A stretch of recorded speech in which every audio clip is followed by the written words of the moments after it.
and welcome to Mock the Week. I'm Dara. Joining me this week are Andy Parsons, Ed Byrne and Micky Flanagan, Miles Jupp, Hugh Dennis and Stewart Francis.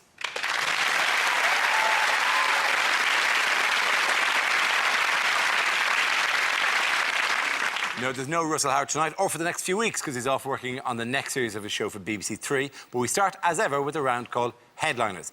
Here's a picture of the Labour leadership contenders, but what does LBIT stand for? Is it local boy band includes transvestite? Is it lady? Is it lady between identical twits? Is it my dyslexic friend's favourite sandwich? Fish fingers. Is it about Diane Abbott's dress? Is it leopard butchered into toga? Is it lads, boys, introducing token?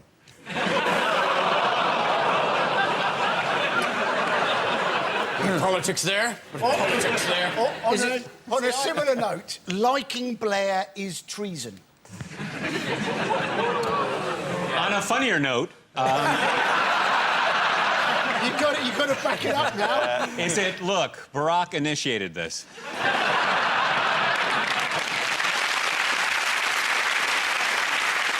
The people have spoken. Are they going for the youth vote? Is it Labour blinging in it ting? Is it an advert? Is it L'Oreal because I'm turgid? Is it to do with the white streak in David Miliband's hair? Is it, look, it's a badger, I'm telling you? Do you know what the correct answer is? I'm looking at, well, it's on the left there they've got red ties and on the right they've got blue. I'm thinking Labour becoming increasingly Tory.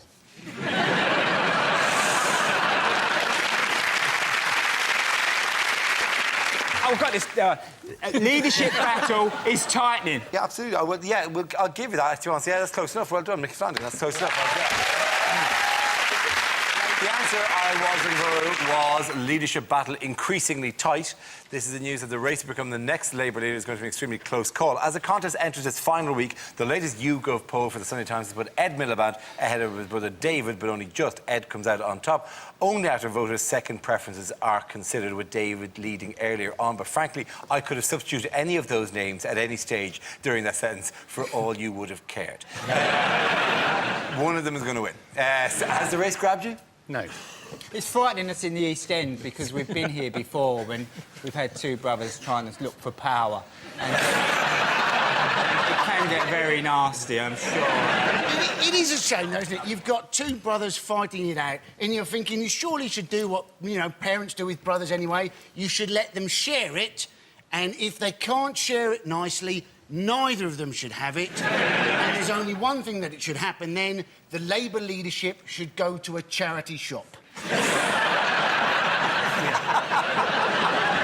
I think if my surname was Miliband, I would not name either of my sons Ed or David. I would call one of them at least the Steve.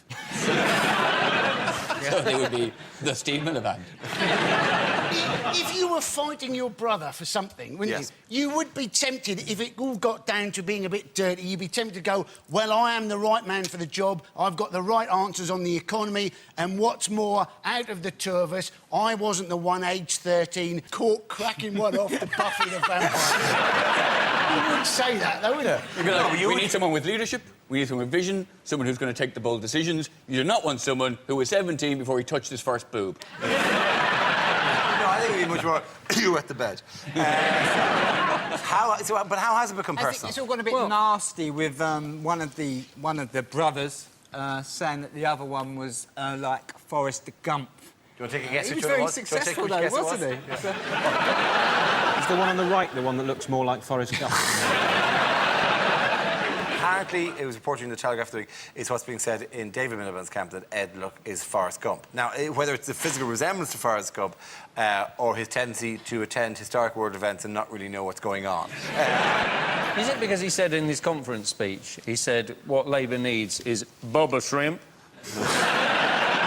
But it is getting personal. The Forrest Gump was one thing, you know. It is. People fear that the family they couldn't work for each other if one of them won. That's all going to get very personal. Has Jedward not taught us anything?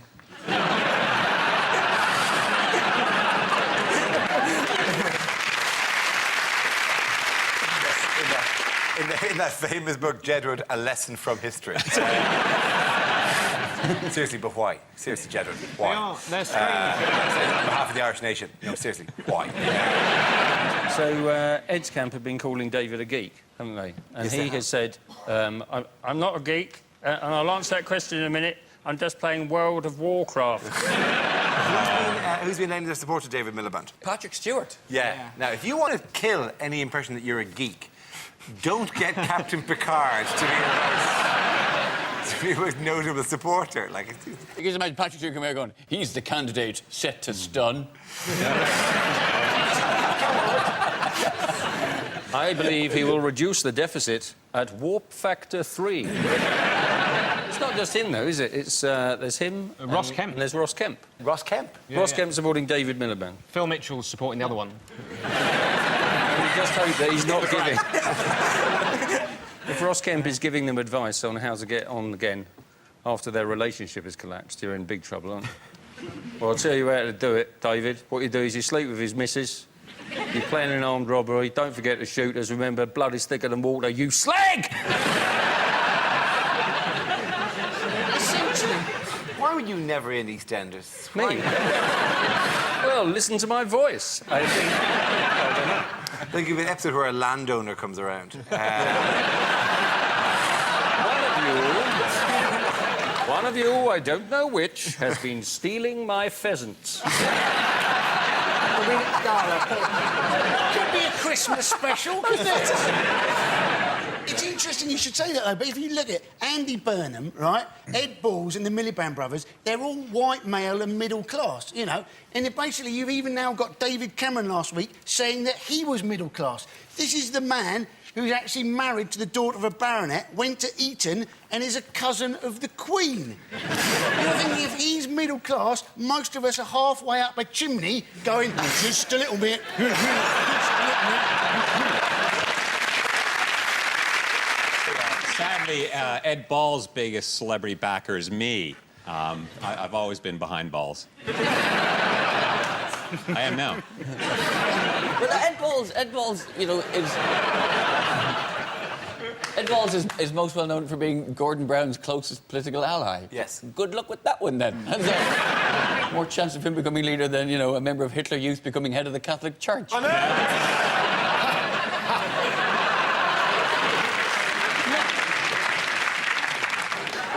Other news, what's going on here?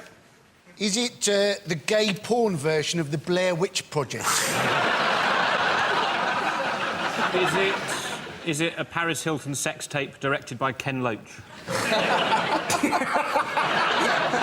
Either the Chilean miners that are stuck down the Chilean mine, appropriately enough. Certainly a lot of people have been watching this over the summer and thinking, my goodness me, Chilean Big Brother is a little bit extreme. Yesterday's footage of the... Well, there's 33 miners down there, only 32 of whom are Chilean, actually. Sorry. There's one Bolivian as well. The other one has a jumper.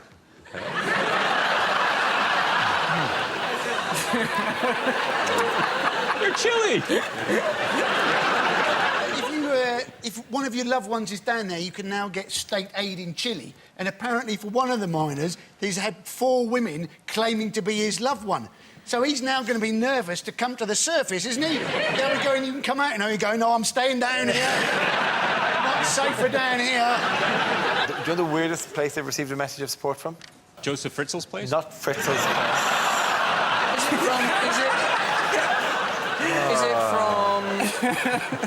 Is it other miners from Australia? No.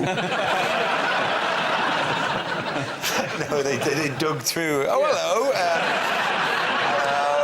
No, they've got a message of support from the astronauts on the International Space Station, who are in a similar-ish kind of a situation because they're up there and they're down there, and you know.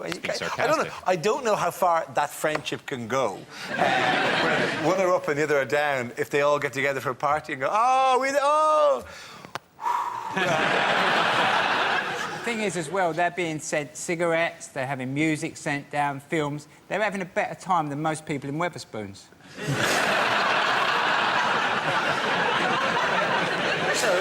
They sent a message of support to people in Wetherspoons from... Cheer up.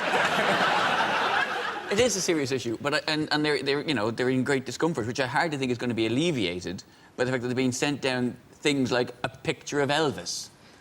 Which was one of the things that was sent down the tube to them, was a photograph of Elvis. Well, there was a note from somebody's family saying, don't worry, you'll be as famous as Elvis, is what they but wrote. you can just imagine, oh, what have they managed to send down thousands of feet through the tiny hole? Oh, look what it is. Oh, it's a picture of Elvis. Great. Any chance you could maybe send down a picture of a woman, maybe? Because we're all starting to look pretty good to each other down here at the moment. Apparently they're not going to get paid while they're down there. No. And I don't know who has screwed more miners, either the Chilean government or the Catholic Church. Very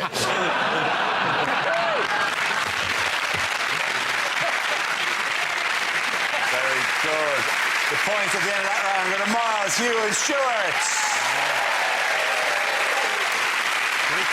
Now we play a round called The Wheels on the Popemobile Go Round and Round. This game involves Stewart, Micky and Miles. If you could make your way to the performance area, please. This round is a stand-up challenge. I launch a wheel of news, and wherever it chooses to stop, one of our performers must step forward and talk about that subject.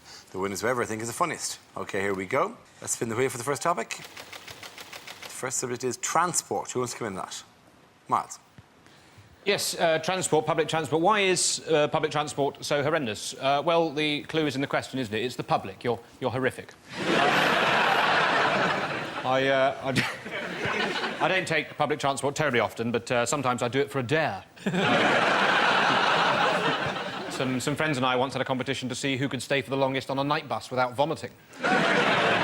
Although, once I got on the bus, it was quite clear that all the other passengers were involved in a similar competition. None of them were doing terribly well.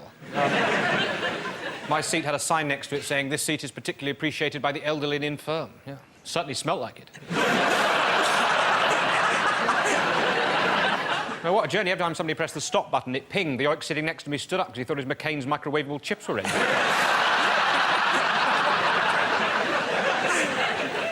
Brutal. Anyway, while I've been speaking, I imagine a lot of the ladies in here have been looking at me. Possibly, you know, you're thinking, is he or isn't he? Well, I've got to be honest with you, ladies. I am looking for a cleaner.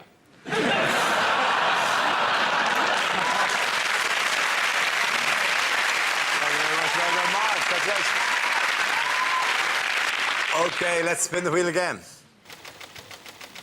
The subject is marriage. Who wants to come in on that? Stewart. I'm not married. If I was married, would I be able to do this?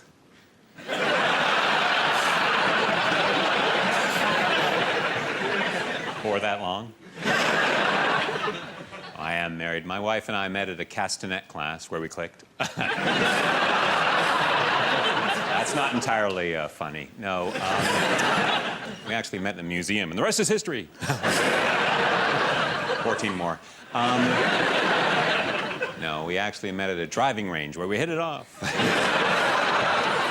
Can't be true. No, we actually met in a library. That's novel. Ooh. No, actually, Wayne Rooney introduced us. It was a no-brainer. I'm only kidding. I'm not married. I am married. That's why I'm wearing the ring. Oh, no. It must have fallen off in that hooker.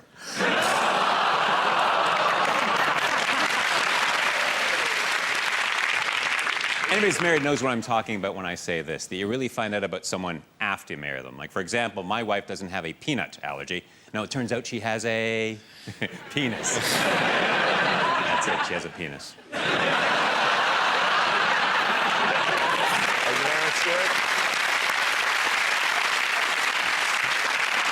OK, that leaves us with Micky. Let's see what you've been left with. Let's spin the wheel. And the subject is parenting. A few years ago, my wife and I had a baby. Well, we didn't have it straight away. We had to cook it up for a little while. And so she suggested we go to these classes run by the National Childbirth Trust in our local area. They're very middle-class antenatal classes. They're run by this fascist breastfeeding woman. Who's basically, you can go to her home on a Tuesday night. She's breastfeeding her 9-year-old son during the session. It's not awkward. All the men are checking the coving out. It's come away up there because they should have put glue both sides. That's... No, she's still doing it. What are you going to do? And, I think by week 4, she's running out of ideas, so she started on the men. She said, I'm going to ask the men this evening, the men. The men are coming on board. How might they benefit by giving birth to the baby themselves? Can we talk about those benefits? Now, there's 6 of us in a circle. I'm in trap 3. Not the best position, not the worst one either. Chap number 1's in the best position. He said, if you gave birth to the baby yourself, he said you'd have an empathy with womankind and her struggle over the centuries, creating a greater relationship with your partner. I was thinking, oh, cobblers, I was going to use that one. Chap number 2 dug in, fair enough. He said, well, if you gave birth to the baby yourself, he said you'd have a bond with the child at a more primeval, physical level. Started crying. Nice touch. Mother Earth looked at me, I'm having a panic attack. It's all gone a bit hazy. She said, Michael? I said, well, at least you'd be 100% sure it was yours. OK, the end of that round. The point's going to make it Flanagan.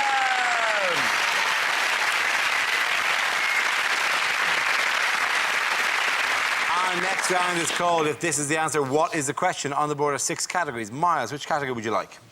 Home news, please. OK, your category is home news. The answer is animals, candles and alcohol. What is the question? What things do you roughly require for an evening of amateur flambeing?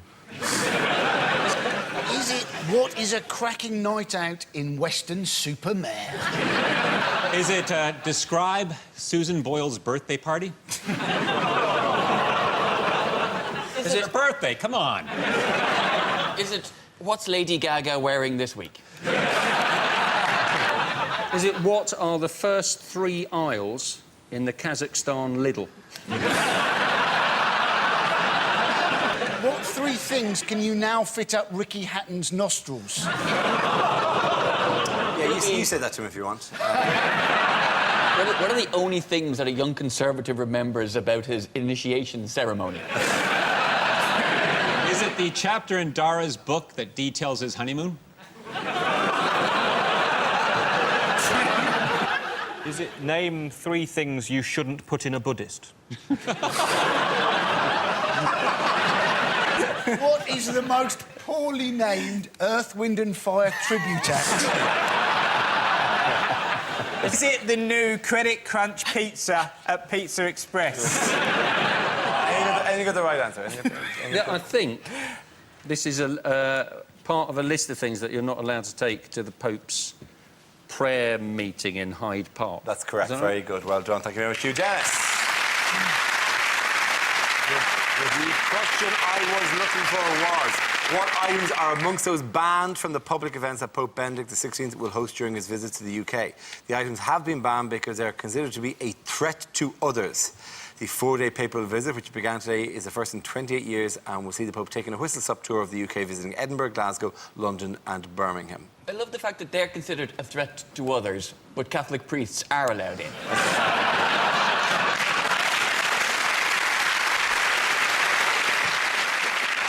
It's a weird list. It says you can't take barbecues because there's going to be a picnic. You have to actually bring your own picnic, for those of you who thought that the Pope might bring 5 loaves and 2 fishes. And the other thing is, if the Pope sees all that white smoke coming out, he'll think they found somebody else. You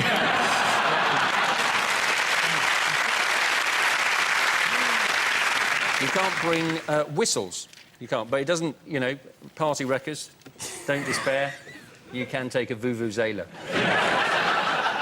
You're not allowed to bring whistles because apparently the Pope still suffers from shell shock from the war, although you feel less sympathetic when you know which side he was fighting on. Another thing on the list was gazebos. Gazebos? Who does the Pope think is pilgrims are? A bunch of mindless fools?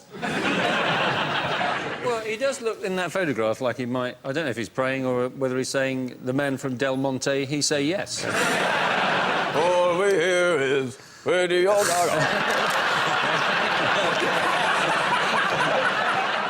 Although, may I mention, Freddie Mercury is burning in hell as we speak. Which celebrities will be involved? Tony Blair's going to meet him, apparently. Yes. Tony Blair. I mean, given that there's so many protests against Tony Blair and there's going to be protests against the Pope, having two of them together could be quite interesting, couldn't it? You know, the Blairs there talking to the Pope and all these shoes are coming over, heads coming over, and the Pope's going, piss off! You're less popular than I am! You're dragging me down here, man. You're dragging me down. I'm doing all right here. I'd managed to get over the Nazi paedophilia thing. Then Blair... Tony Blair is actually... One of the things that Tony Blair's going to do, along with attending beside him, is he's going to apparently have confession with the Pope. You know? What are the chances he's going to say anything at all? The Pope's going to go, have you confessed any sins? And Blair will just go, look, the evidence that we had at the time... Well, there are going to be protests, aren't there? I mean, he has come out and said he thinks condom use is sinful. And you think, this is the man who's never had sex. How come he's advising how people should have sex? It would be like me advising people about shampoo. It's an idiotic idea, isn't it? I would love to see that ad. Well, I mean, too. Because I'm worth it. Oh, the Pope. The Pope. And also Winston Churchill. What two essentials is the Pope bringing to Britain? Oh, no, he's bringing two. I think this is right. Is he bringing candles and alcohol? He's bringing two identical Pope-mobiles. Yes. And in the back of one, there's a sticker that says, my other Pope-mobile is a Pope-mobile. There are two Pope-mobiles that he has, which apparently can do 160 miles an hour, but probably not when you add that box to the top of it. That would be hilarious. Ah! Okay. Hold on there, Papa. Can you imagine how young the Pope would look if it suddenly accelerated to 160 miles an hour? Also, we go a lot faster than that if people weren't chasing it to get the ice cream. I hope he's got a nice loud stereo for this, for when he does the Peckham part of the route.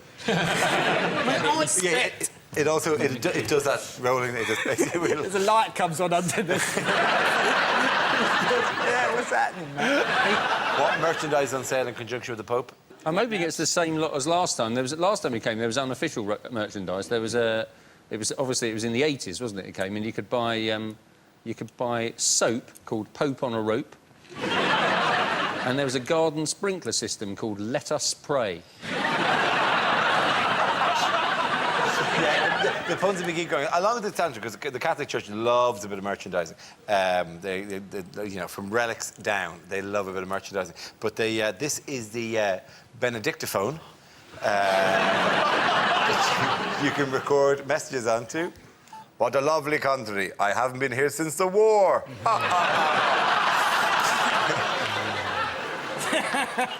a lovely country. I haven't been here since the war. And you can also make your own Pope-mobile. So, come back. I missed my good. Don't go away, please. Oh, hello. That looks demonic. Hello.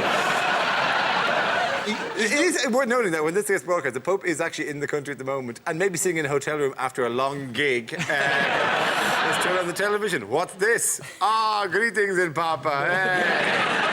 Oh, no,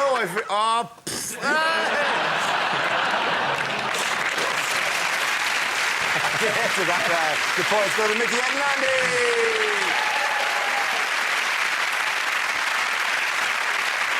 Now we come to scenes we'd like to see. So if everyone can make their way over to the performance area, please. I'll read out this week's topics, and then we'll see what our panellists can come up with. OK, here we go. The first subject is unlikely lines to hear in a kids' film. Oi, Shrek! Have you been upsetting Colleen again by shagging those prostitutes?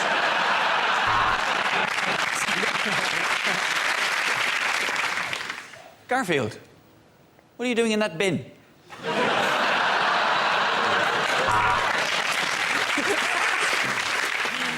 E.T., I'm pregnant. Where's Nemo? Look inside the batter.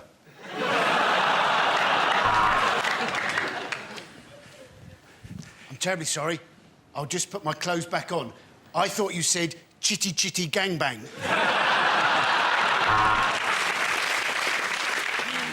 Mr. Von Trapp, I'm here from the council. We've had complaints about some terrible singing coming from your house. So, he asked all 5 of you if you would like to look round his chocolate factory, did he?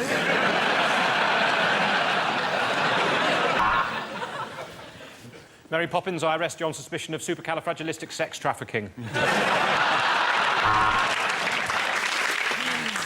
King of the Swingers, nice to meet you. I'm King of the Doggers.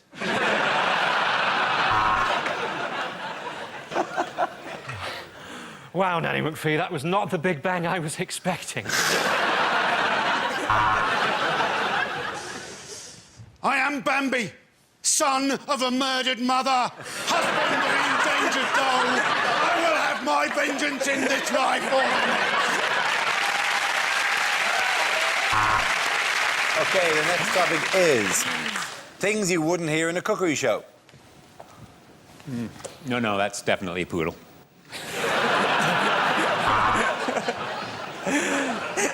Today, I brought along chicken tonight, but I'm going to have it tomorrow. Smash the system. So finally, just pour on the milk, and there you have it. Cereal.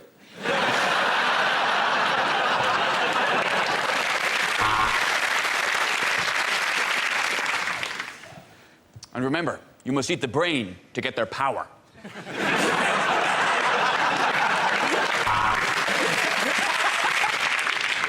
A lot of people recommend washing your hands after handling raw meat, but it's just as easy to let a dog lick them or to wipe them on a relative.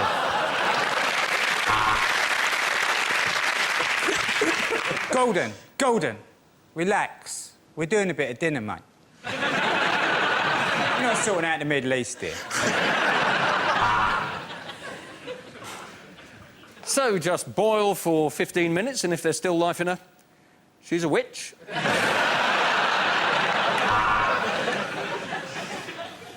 Welcome to It's Late and There's Not Much Left in the Fridge. Today, we're going to be making onion double cream banana pasta ketchup.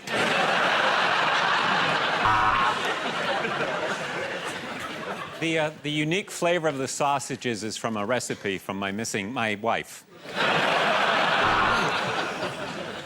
So, if you want to give your bar snacks that genuine pub feeling, why not sprinkle them with urine? I'm Jamie Oliver, and in my new series, I'm going to be travelling the length and breadth of the UK in a VW camper. Welcome to Cock O'Van.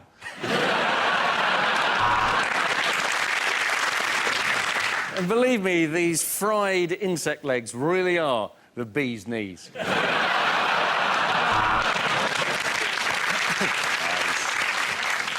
Today, I'm going to be making prune and sweet corn chickpea couscous, because I like to give my bowels a challenge.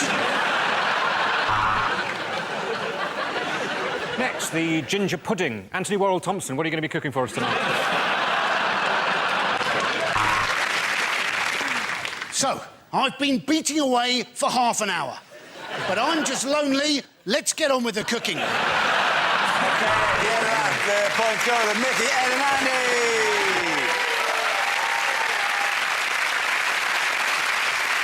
And that's the end of the show.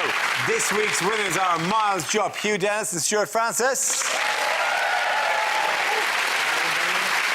Commiserations to Andy Parsons, Ed Byrne and Micky Flanagan. Thank you for watching. I'm Dara. Good night. Louis Walsh ruling the nation? Well, it's one of the options in The King is Dead over on BBC 3 now. And don't forget, Rob Brydon's only gone and got his own show. It's here on BBC 2 tomorrow at 10. A peek at what's to come next.